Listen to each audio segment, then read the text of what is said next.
Eu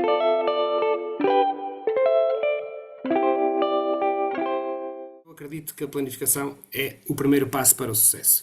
É claro que há espaço para improviso, é claro que nós temos de ter essa capacidade de improvisar, de usar, de criar planos alternativos, mas quanto mais nós nos prepararmos, quanto mais nós planearmos, quanto mais nós tivermos um plano A, um plano B, um plano B, quanto mais informação recolhida tivermos sobre o local, mais vai ser fácil improvisar e melhor vão correr as nossas alternativas. Por isso eu sou um fanático do planeamento. As pessoas que trabalham comigo sabem que no final de uma atividade eu nunca estou inteiramente satisfeito. Eu acho que houve sempre qualquer coisa que podia ter sido feito melhor e acho sempre que o planeamento pode melhorar e por isso acredito que é o primeiro passo para o sucesso. E nós vamos ver isto como um processo, um pouco do antes, o durante e o depois, em que começa pelo conceber da atividade, o primeiro momento em que eu imagino o que é que vai ser a minha atividade. Agora não vou detalhar os itens, que depois vão ser detalhados em cada parte da apresentação. Depois vou à planificação propriamente dita, portanto, numa primeira fase eu penso na atividade, numa segunda fase eu planifico em detalhe toda a minha atividade, numa terceira fase eu executo, ou seja, ponho a atividade a funcionar. Aqui não vamos debruçar muito sobre esta parte, e o processo não acaba aqui. A atividade não acaba quando a gente manda as pessoas embora, quando a gente se despede. Há todo um processo que deve ser feito após a atividade, e se quisermos repetir, há que reavaliar para a coisa correr melhor. Então vamos centrar aqui um bocadinho no pré-planificação. Eu penso numa atividade e isto nasce de uma ideia, ou pode nascer de um objetivo, ou pode nascer de um local, ou pode nascer de uma atividade. Ou seja, eu posso pensar assim: este aqui, o Rio Mondego, é muito fixe. Eu gosto aqui desta conciliação que dá para fazer canoagem, caiaque, dá para fazer escalada, dá para fazer BTT, e este local eu acho que merece fazer aqui uma atividade. Pode nascer de um local, pode nascer de uma ideia de eu querer fazer uma atividade para uma escola, para uma empresa. Assim, e então eu vou pensar numa atividade que sirva os objetivos ou os propósitos daquela escola. Por isso, primeiro eu tenho uma ideia acerca de um local, de uma atividade ou de um público-alvo. E depois, a partir dessa ideia, eu vou avançar para aquilo que é a minha atividade. Eu já agora desafio a deixar no chat, não sei se o Sérgio está a conseguir acompanhar, de quem é que é esta frase: Deus quer, o homem sonha e a obra nasce. Eu acho que é muito, muito importante nós clarificarmos os objetivos da nossa atividade. Porque muitas vezes perguntam-me no final de uma atividade se a atividade correu bem ou não. E o que é que eu acho? Se eu acho que uma atividade correu bem ou não. E a minha pergunta, a minha resposta é sempre: depende do objetivo. Porque se o objetivo era deixar as pessoas completamente de rastro e perceber que eles não eram capazes de fazer essa atividade, pode ter corrido muito bem. Se o objetivo era deixar as pessoas extremamente contentes e motivadas para voltarem, se calhar não correu muito bem. Se o objetivo era promover uma região, pode ter corrido bem ou não. Portanto, é importante nós clarificarmos qual é o objetivo da nossa atividade. Por exemplo, o objetivo pode ser divulgar uma zona. Vamos outra vez ao exemplo do Rio Mondego. Posso querer divulgar ali uma zona. Posso querer proporcionar uma determinada experiência a um determinado grupo. Gostava que este grupo passasse uma experiência de caminhada, de montar campo à noite, de cozinhar, preparar as suas coisas. Uma experiência que até que exija trabalho de equipa, entreajuda, divisão de tarefas. Pode ser centrado nisso. Pode ser uma experiência desafiante para levar ao limite os nossos participantes. Pode ser uma experiência que apela às competências do grupo. E conforme o meu objetivo é que eu no fim posso avaliar se a atividade decorreu bem ou não. Porque o correr bem não é sim, ninguém se magoou, correu bem, chegaram todos ao fim. Não, depende, eu tenho que ter um objetivo clarificado para a minha atividade. É claro que, e diz esta aqui já tem o autor, não é? Que é o Kasparov do xadrez, o famoso Kasparov do xadrez. A maior parte destas atividades são feitas com objetivos ou com fins lucrativos, não é? E o que ele diz é: at the end of the day, it's all about the money. Quer dizer, no final, o objetivo acaba por ser, não é? 90% das vezes, ou por aí, a atividade tem que ser lucrativa e tem que agradar as pessoas para que elas voltem, para que as coisas corram bem financeiramente. Embora eu possa, além do objetivo de que a atividade seja rentável, eu devo clarificar para mim qual é o objetivo daquela atividade. Não sei se conhecem esta passagem da Alice no País das Maravilhas, em que a Alice entra naquele mundo imaginário dela, depois de cair no buraco, não é? Ela encontra o gato e pergunta ao gato qual é o caminho que devo seguir? E o gato diz: depende para onde é que tu queres ir. E ela responde: eu não sei para onde é que quero ir. E então a resposta do gato é: se tu não sabes para onde queres ir, qualquer caminho serve. E é um pouco esta analogia dos objetivos. Se nós não temos os objetivos clarificados, qualquer atividade serve. É um pouco essa analogia que eu queria fazer aqui. Outro aspecto a considerar na fase da concepção é o público-alvo. Tanto quantitativamente como qualitativamente.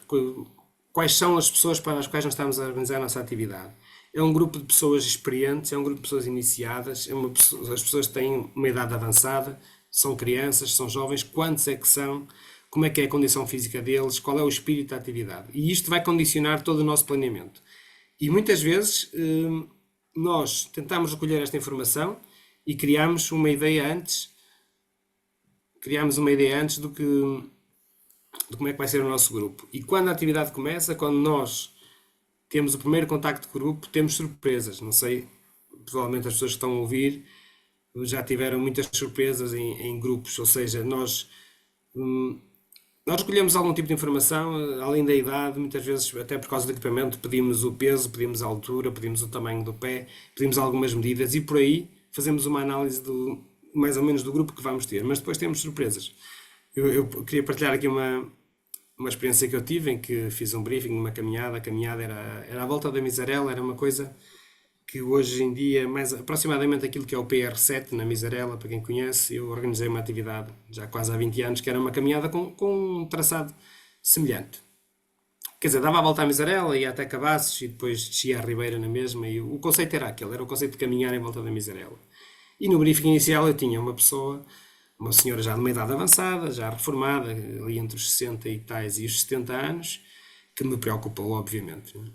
E também entre os participantes tinha uma jovem ali, talvez 16 anos, que não me preocupou, obviamente. Ainda por cima era praticante de basquetebol e por aí fora, era uma pessoa ativa. Então eu disse no briefing que o percurso que era técnico, que seria de dificuldade média alta, com algumas passagens escorregadias, em que teríamos que ir com muito cuidado. O percurso tinha cerca de 6 km e eu falei em cerca de 3 horas de caminhada. E então a senhora de idade, não é? Agora quase da minha idade, mas na altura eu achei que era uma senhora muito idosa, ficou caladinha a ouvir a minha apresentação e percebeu perfeitamente que o recado que era para ela. Não disse nada, ficou sossegada. Depois a atividade começou e qual foi a surpresa? A senhora de idade andou sempre atrás de mim, colada aos meus calcanhares, super habituada a caminhar na natureza, em muito boa forma. Havia partes em que ela estava-me quase a pressionar para eu andar mais rápido e eu até lhe chegava a dizer para ela ir para a frente e para esperar nos cruzamentos. Ela ficava nos cruzamentos à minha espera, a apontar para que lado é que era. E, surpresa minha, que a jovem de 16 anos teve um entorse, tivemos que carregar com ela, tivemos que andar com ela às costas portanto, isto só para dizer que a planificação é feita em função de um público-alvo que a gente imagina, mas que ainda assim, na atividade, depois acabamos por ter surpresas. Então, depois de eu conceber esta minha atividade baseada numa ideia, num conceito, num espaço, num público ou numa experiência, eu vou passar para a segunda fase do processo, que é a planificação propriamente dita, que é isso que nos traz aqui hoje. Planificar implica reconhecer, implica recolher informação, implica estruturar toda a nossa atividade, desde os horários ao percurso, às atividades em si, implica coordenar ou não com entidades parceiras que vão colaborar connosco, portanto é o que eu chamo os terceiros que irão colaborar, implica uma série de legalidades, implica preparar e ter e reunir uma equipa técnica, implica preparar equipamentos, na maior parte das atividades, implica fazer uma análise de risco, um plano de emergência e a elaboração de alguns documentos de apoio. Vamos passar por estes aspectos. Reconhecimento e recolha de informação. O reconhecimento pode ser feito de duas formas complementares. Eu posso ir ao terreno e posso fazer a atividade, e devo fazer a atividade na medida do possível, a não ser que esteja a fazer uma atividade que seja muito longe, não é? Se estiver a planear uma atividade para a Espanha ou para a França, qualquer coisa assim, ou para o Algarve, longe para mim, não é? Pode estar aí gente do Algarve a ouvir. Eu posso à distância fazer muita pesquisa de informação. Cada vez mais há informação disponível, há trilhos de caminhada, há croquis de escalada, há croquis dos rios, há informação das descidas de caiaque. Portanto, eu posso reunir muita informação antes de ir ao local. Posso também contactar entidades locais, parceiros, pessoas que praticam, que conhecem o terreno lá no local. Se eu tiver a oportunidade de ir ao local, é muito importante falar com as pessoas. Eu gosto de ir aos sítios, eu gosto de falar com o senhor da mercearia, gosto de falar com a senhora que vai levar as flores ao cemitério, gosto de falar com as empresas locais, com as entidades locais e gosto de fazê-lo de uma forma assumida e descarada. Não pergunto de forma encoberta: olha, será que dá para entrar aqui neste terreno para montar tendas? Não, eu digo assumidamente: olha, eu sou de uma entidade X, vou fazer aqui uma atividade no dia tanto, são 30 pessoas e eu gostava de saber se este terreno é privado, se não é privado, se eu posso atravessar este terreno aqui, se há algum sítio onde passar o rio melhor do que este. E gosto de falar abertamente com as pessoas também gostam de saber que vamos para lá e gostam de sentir que há transparência e que não há ali uma tentativa de usar o espaço que é deles. Eu não gosto de passar esta ideia, gosto de passar a ideia de que o que vocês têm aqui é muito bom e eu gostava de fazer aqui uma atividade convosco. Se eu puder experimentar as atividades no local, está ali um exemplo, portanto, uma via ferrata, se eu puder ir fazer a via ferrata, tirar os horários da via ferrata, é claro que fazer um reconhecimento sozinho não é nem de perto nem de longe o tempo que é de fazer a atividade com um grupo, não é? Tem que triplicar pelo menos o tempo, mas é bom eu fazer as atividades para perceber o grau de satisfação, o grau de dificuldade, a duração e ficar com uma opinião se a atividade se adequa ou não. E nesta fase do planeamento e do reconhecimento eu devo aproveitar logo para reconhecer planos B e planos C, ou seja, alternativas para aumentar o meu percurso, para aumentar a dificuldade ou a duração da atividade, alternativas para diminuir e facilitar a atividade, alternativas para meteorologia adversa. Imaginem que está um dia muito calor, eu vou ter um plano que privilegia a sombra. Imaginem que vai estar um dia de frio ou de vento ou de chuva e eu tenho um plano alternativo para fazer adaptações a isso. Portanto, depois então do reconhecimento eu passo a estruturar a minha atividade propriamente dita. E quando eu digo estruturar é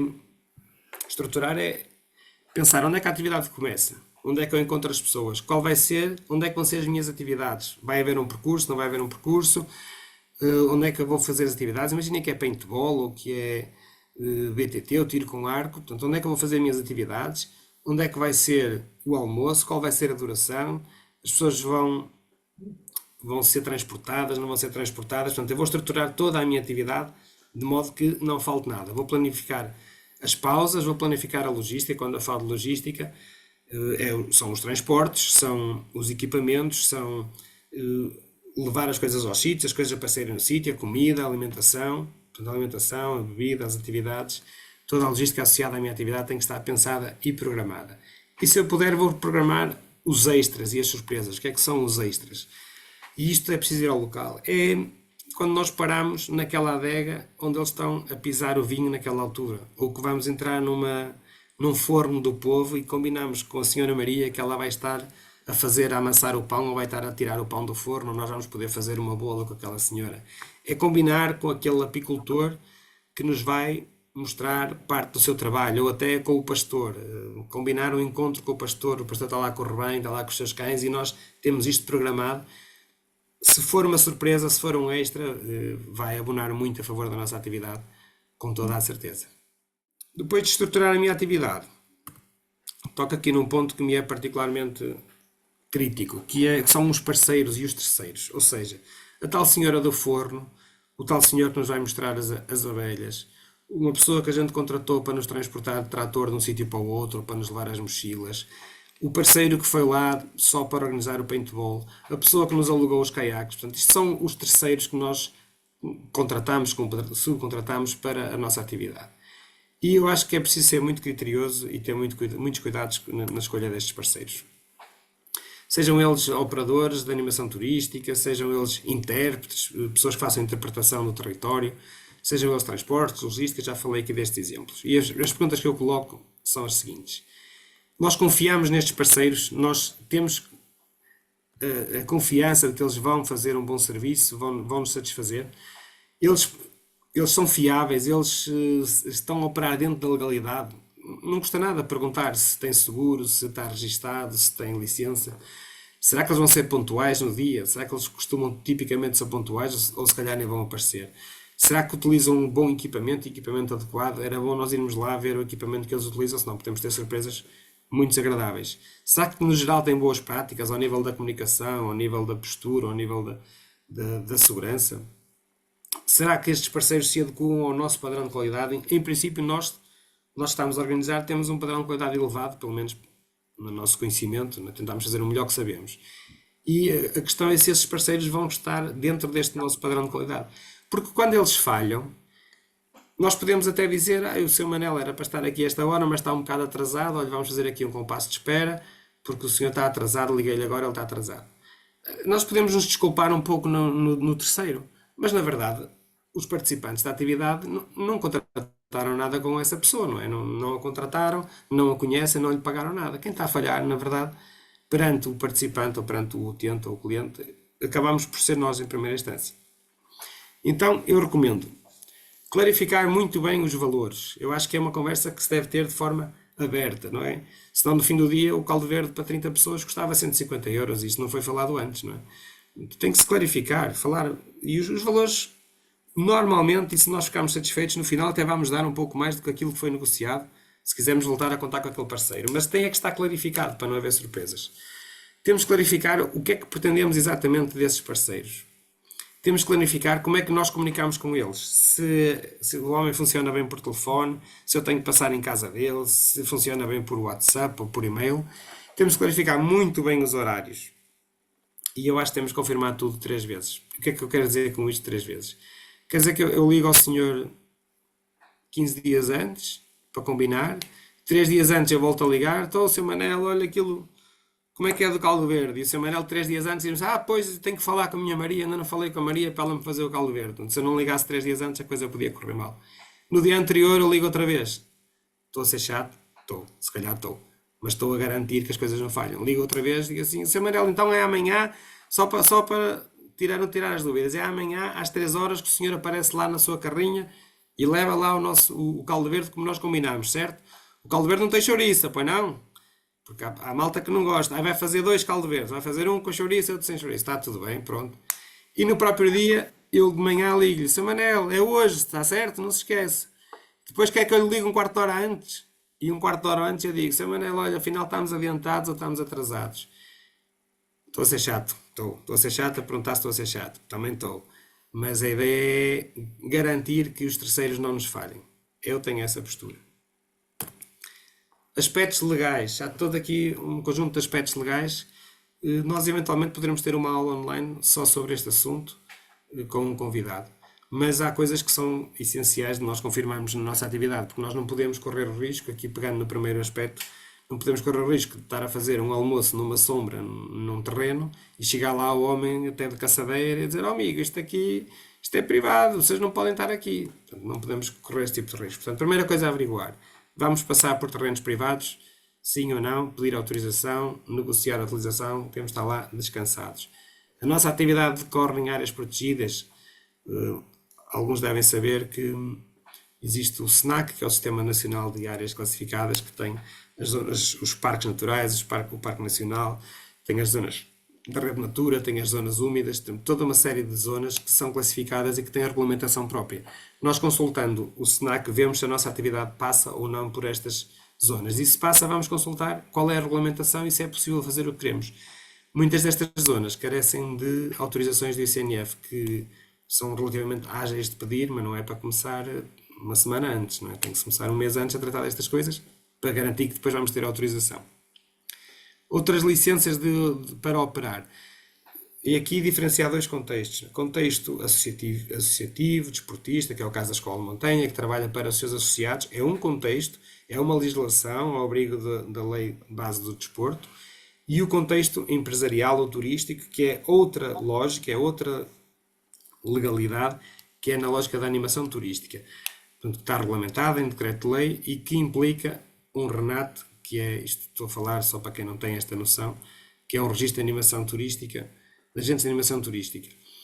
E outro tipo de licenças e legalidades que às vezes não ocorrem é a utilização de drones, por exemplo, e de algumas atividades que estão regulamentadas, como o mergulho, como as aeronaves, como o parapente, como o paramotor, que têm regulamentações próprias já muito específicas. Se calhar a escalada ou o caiaque não tem grande regulamentação, por acaso nos rios também há uma regulamentação própria, mas do acesso às margens e da pesca e assim, mas tem que se ver se as atividades que nós estamos a praticar têm regulamentação e se nós estamos a cumprir com elas ou não, e se os nossos técnicos estão licenciados para atuar dentro dessas atividades. Não é? Seguros, portanto, nos dois casos é sempre obrigatório ter seguro de acidentes e seguro de responsabilidade civil, e acrescento aqui também as autorizações para menores.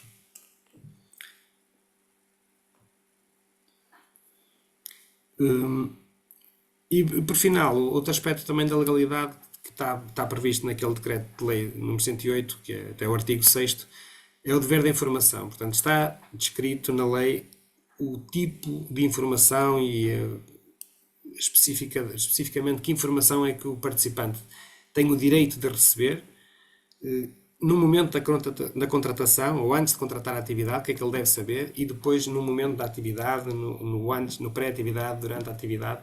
Isto tudo está legislado, para quem não sabe. Vamos ter uma aula de montanha, penso que é a terceira, só sobre comunicação em atividades de montanha. Portanto, é específica deste tema.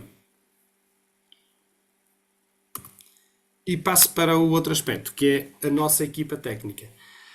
Nós vamos reunir um conjunto de colaboradores, seja um, sejam dois, sejam três, sejam pessoas que já habitualmente trabalham connosco, ou sejam pessoas que nós vamos contratar e que vamos reunir. E temos que ter a garantia de que estas pessoas são capazes, são fiáveis, são bem formadas e que, mais uma vez, estão de acordo com o nosso padrão de qualidade. São pessoas competentes. Portanto, também acho que aqui devemos ser muito exigentes e queria pegar num exemplo de um amigo meu que tem uma equipa de animação, tem uma empresa de animação turística muito bem sucedida, e ele disse uma vez uma coisa curiosa, que é: com uma pessoa que tem 1 milhão de euros, monta uma empresa como a dele. Compra tudo, faz uma sede, tudo incrível, porque é só dinheiro. Dinheiro compra tudo. Mas uma equipa técnica como a dele, não há dinheiro que compre. Portanto, foi muito tempo para formar aquela equipa e não tem valor. E isto é muito importante nas nossas atividades, nós valorizarmos com quem trabalhamos e quem são os técnicos que nós escolhemos para estar connosco. Essa nossa equipa técnica, temos que esclarecer muito bem as lideranças, as responsabilidades, as tarefas e os procedimentos. Idealmente, ir ao local. Vai haver aqui paintball, onde é que vai ser feito o briefing, qual vai ser a área de jogo, se vai haver aqui rapel, onde é que as pessoas vão aceder, se vai haver aqui um slide, vai ser montado até testar o slide, ver onde é que as pessoas aparecem, onde é que o material, onde é que está o equipamento, como é que o equipamento regressa da base do slide para a parte de cima. Tudo isto deve ser treinado e esclarecido muito bem com a equipa no local. Porque o objetivo final são sempre as boas práticas, e disto depende da nossa equipa. Portanto, segurança nas atividades, uma boa experiência para os participantes, uma boa qualidade na comunicação e um trabalho em equipa facilitado. Os equipamentos. Nós, se vamos fazer uma caminhada, temos que pensar se temos equipamentos necessários, se vamos lá uma corda, se vamos dar mochilas às pessoas ou se vamos dar bastões. Portanto, a caminhada será o exemplo de menos equipamentos, mas temos uma atividade de escalada, uma atividade de canyoning ou de caiaque ou de bicicletas. Temos que prever tudo o que precisamos, criar listas, preparar tudo, alugar o que for preciso e garantir que os equipamentos estejam suficientes em quantidade, em qualidade, em adequação à tarefa, que sejam atualizados, que sejam homologados ou certificados, no caso dos EPIs, que sejam homologados, que estejam com bom estado de conservação e que estejam limpos também. E passando para um tema sobre o qual também vamos ter uma aula, será a terceira ou a quarta, será dada pelo Bruno Silva. É preciso fazer uma análise de risco da nossa atividade, e uma análise de risco em duas óticas. Portanto, uma análise de risco na ótica real de que eu não quero que aconteça nada, e uma análise de risco na ótica legal de que eu devo me preparar com um documento para confirmar que eu fiz esta análise, que ela foi feita e que nós prevemos todos os riscos, tomamos medidas para minimizá-los, e que se alguma coisa correu mal foi porque excedeu esta nossa análise de risco que estava feita e pensada. Isto É um documento que é constituído por cinco fases. Vou só passar aqui rapidamente, porque não é para aprofundar, mas para saberem que é importante que seja feita uma análise de risco. Ou seja, nós devemos contextualizar a nossa atividade, que atividade é, para que público, em que dia é que é, quantas pessoas são, mais em cima do dia, qual é a meteorologia prevista para aquela atividade e qual é a época do ano em que ela se vai realizar. Os dias são grandes, os dias são pequenos, é inverno, é verão. E depois vou identificar todos os riscos da minha atividade, desde as colmeias, as quedas de pedras, a meteorologia, a exaustão, a fadiga, a insolação, todos os riscos que eu acho que estão associados, que podem estar associados àquela atividade. Vou fazer uma avaliação e vou decidir se aquele risco é aceitável, não aceitável ou melhorável. Se ele for melhorável, eu vou tomar medidas. Se ele for não aceitável, eu não vou realizar a atividade. E se ele for aceitável, eu vou realizar a atividade com uma aceitação de um risco mínimo, um risco aceitável, digamos. Exemplos: a atividade vai passar numa zona que tem colmeias, com abelhas, e eu acho que o risco que é elevado e vou então ter um procedimento. Ou encontro uma alternativa, ou vou evitar que a atividade passe por ali. Portanto, eu consigo proteger as pessoas ou desviar as pessoas daquele risco. Ou agora, o que eu não posso é ter o conhecimento de que há o risco de sermos picados por aquelas abelhas e vou passar com as pessoas lá próximo e não vou alertar as pessoas para não terem comportamentos de risco e as pessoas vão ser picadas. E, portanto, eu não fiz nada para minimizar um risco que eu tinha conhecimento. Portanto, o terceiro passo é a tomada de decisões, se eu vou aceitar o risco ou não, ou se vou tomar medidas. O quarto passo é a implementação de medidas. Por esta ordem, se eu puder, elimino o risco. Neste caso, seria eliminar as colmeias, não é? Que não tem muita lógica. Se eu posso contornar o risco, se eu posso alterar o meu procedimento alertando as pessoas ou fazendo coisas para que o risco esteja diminuído, ou se eu posso proteger os meus participantes. São este tipo de medidas que se podem implementar. E no final de implementar estas medidas, eu vou reavaliar se o risco já passou para um nível aceitável e é um processo assim circular. Então, plano de emergência é aquela coisa que nós devemos ter escrito como defesa legal e que preferencialmente nunca vamos ativar, não é? Um plano de emergência deve ter um pequeno resumo do que é a atividade, ter um mapa, ter os pontos de partida, os pontos de recolha possível por forças de segurança ou por forças de socorro. Deve ter idealmente as zonas de cobertura de rede. Deve ter os meios de contacto com o exterior e com os meios de socorro local e deve definir responsabilidades e procedimentos, como por exemplo, quem é que dentro do grupo tem consigo um kit de primeiros socorros, quem é que deve atuar em caso de acidente, quem é que deve liderar a estação, quem é que deve atuar aplicando primeiros socorros. Todo este processo exige a elaboração de alguns documentos de apoio, dependendo da ciclicidade que a gente faça a atividade. Portanto, se eu trabalhar numa atividade em que eu constantemente deixo aquele rio, eu devo ter estes documentos muito aprofundados e elaborados e arquivados em dossiês. Se forem atividades mais pontuais, se calhar não vou conseguir fazer isto tudo. Mas pronto. Como documentos de apoio, sugiro uma planificação da atividade, sugiro o tal documento de avaliação de risco, um plano de emergência, como tinha aqui um exemplo no slide anterior. Um documento de apoio que é necessário são as autorizações que devemos ter prontas para os menores. Devo ter pronta aquela informação prévia, ou seja, a informação a enviar aos participantes, uma informação standard com todos os detalhes que é enviada a todos os interessados antes da contratação. Devo preparar o briefing inicial. Todas as licenças e autorizações nós devemos ter connosco no nosso dossiê, hoje em dia em formato digital.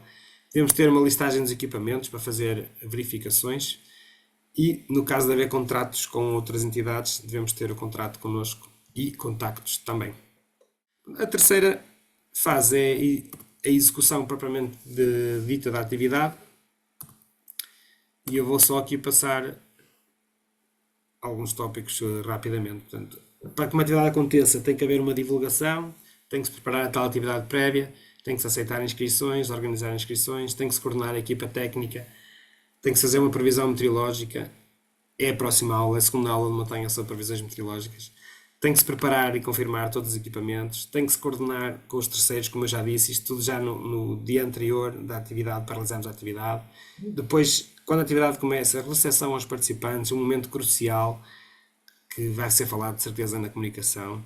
Comunicação inicial, briefing inicial, a realização da atividade propriamente dita, os nossos procedimentos técnicos, as nossas ajudas, a nossa organização.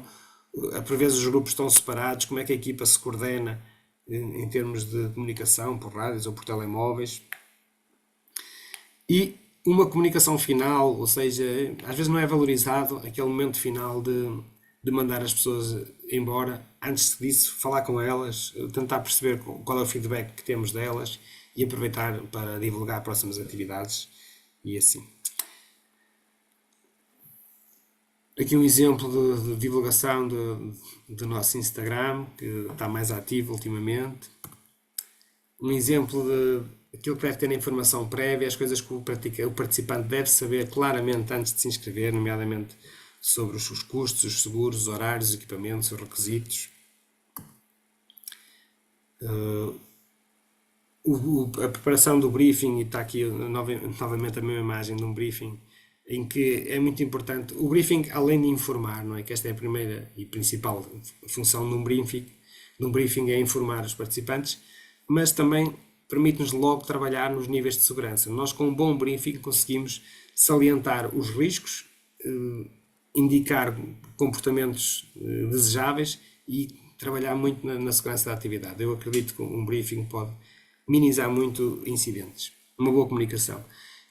Também conseguimos, se formos bons a fazê-lo, conseguimos conquistar a confiança do grupo neste momento inicial e conseguimos reforçar a nossa liderança através da postura e da forma como nos apresentamos perante o grupo.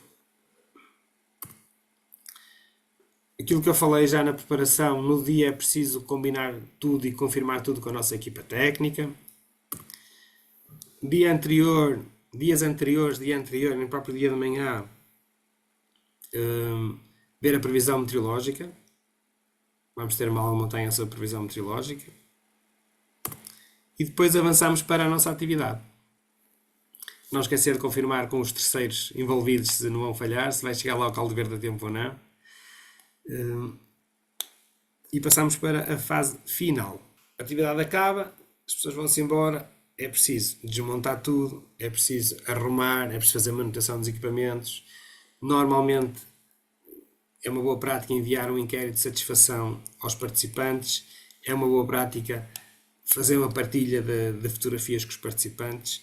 Por falar nisso, vocês, todos os participantes que estão aqui, vão receber um certificado de participação nesta aula, que é formativa, e vão receber também um questionário de avaliação, muito breve, só para ver o que é que a gente pode melhorar nas nossas próximas sessões.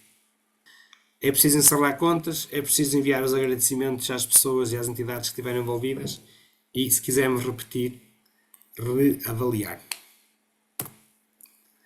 Esta é uma lista de tarefas que, se calhar, não vale a pena estar aqui a mencionar tudo. Esta apresentação pode ser enviada para vocês juntamente com o questionário de avaliação. Mas, portanto, é uma lista de tarefas que eu acho que é transversal a todas as atividades, não é? Não falo aqui especificamente das cordas do canning, nem dos caiaques, nem das bússolas de orientação, mas fala de aspectos que são transversais a todas as atividades para se fazerem antes, no próprio dia e no final da atividade. E assim termino esta apresentação, a parte específica deste tema. Podemos dar espaço para perguntas e lançar aqui alguns desafios.